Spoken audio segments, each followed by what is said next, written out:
Bonsoir chers amis et visiteurs du blog supersenior.ch.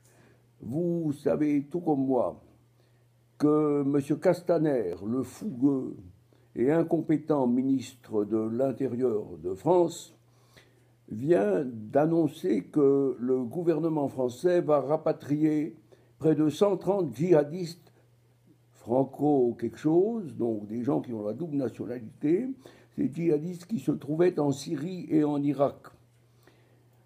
À cette nouvelle, j'aimerais vous dire ceci. C'est totalement ahurissant. C'est fou.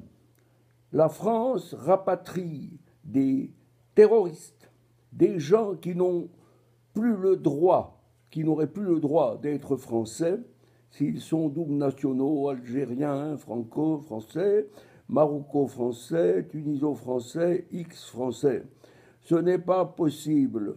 On ne peut pas faire rentrer en France des gens qui seront comme des cancers instillés à l'intérieur du pays et qui, lorsqu'ils auront purgé une peine probablement minimum, seront prêts à reprendre le combat parce que l'islam a tellement endoctriné ces gens qu'ils sont irrécupérables. Vous allez me dire que je suis peut-être trop virulent avec l'islam. Eh bien, je vais vous dire pourquoi. L'islam, c'est le cousin du nazisme, une idéologie totalitaire qu'il faut éradiquer. Eh bien, dans ma propre famille, durant la guerre de 39 à 45, une partie de mes oncles et tantes se trouvait en Roumanie et en Allemagne. Et nous avons perdu dans notre famille, moi personnellement, 8 personnes, oncles, tantes et cousins. Et tout ça par la folie d'un homme, par la folie d'Hitler, le Führer de l'époque, celui qui était un copain du grand moufti de Jérusalem, lequel lui a fourni des troupes bosniaques pour aller combattre sur le front russe. Il faut absolument que nous détruisions l'islam pour sauver les musulmans qui sont enfermés dans une maison sans porte de sortie.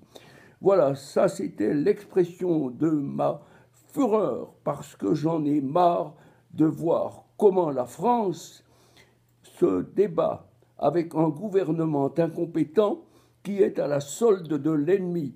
En 1940, les djihadistes dans cette position auraient été jugés et probablement condamnés à mort et exécutés. En guerre, en cas de guerre, on ne fait pas de quartier avec ceux qui trahissent leur pays. Merci de votre attention. Pardon d'avoir été si dur, mais il le faut.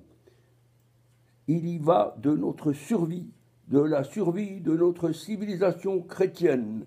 Alors, chers amis chrétiens, et vous qui ne comprenez pas pourquoi l'islam est là, aidez-nous à combattre ce fléau avant qu'il ne détruise totalement la France et l'Europe.